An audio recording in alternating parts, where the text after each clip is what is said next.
समस्त को सप्रेम साईरा आसंतु शुणिबा आजिर प्रशांति अनुचिंता आत्म संयम अभ्यास रे रहस्य कण एवं एहिपरि श्रृंखला विकसित करिबा काहीकि अति गुरुत्वपूर्ण। भगवान आज अति प्रेमपूर्ण भावरे आमको अति सुंदर रूपे इहाको वर्णना करिसंती।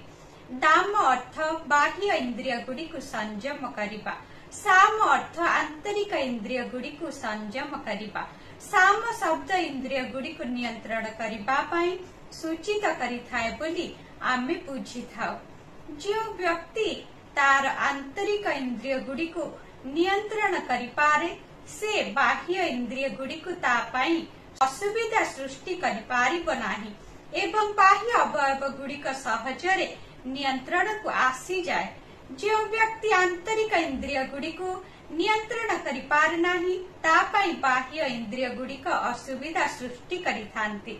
जदि जणे दृढ़ भावरे संकल्प करे जे से कौनसी बाह्य जिनिस देखिब नाही तेबे प्रकृत रे तार चक्षु खोला थिले मध्य से किछि जिनिस देखिब नाही। जदि जणे दृढ़ निश्चय हुए जे से किछि खाइब नाही तेबे आकर्षणीय खाद्य ता सम्मुख रे रखा हेले मध्य से आदौ खाइब नाही। केवल भीतर थिबा इंद्रिय गुडिक बाहरर इंद्रिय गुडिक उत्साहित करिथांती। एहिपरि आंतरिक इंद्रिय गुडिक नियंत्रण करिबा हेउछि कष्टकर व्यापार, किंतु जदि आमे एहाकु अभ्यास करि पारिबा ताहले बाहर इंद्रिय गुडिक सहजरे नियंत्रित होई पारिबो। मानव भावरे जन्म ग्रहण करिथिबा जे कोनसी व्यक्ति सांसारिक क्षेत्र रे किंबा आध्यात्मिक क्षेत्र रे कार्य करुना काहेकि इंद्रिय गुडिकर नियंत्रण अति गुरुत्वपूर्ण। एही श्रृंखला आम समस्तंकु अनेक आनंद प्रदान करिथाय।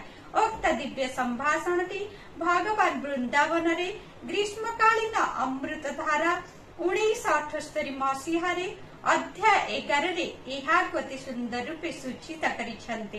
कहिबार तात्पर्य जदि जणे व्यक्ति भल ओ खराब प्रिय ओ अप्रिय परिस्थिति को समान भाव रे ग्रहण करिबार समर्थ हुए तेबे इंद्रिय गुडिक द्वारा मिलुथुवा अनुभव गुडिक द्वारा प्रभावित हेब नाही।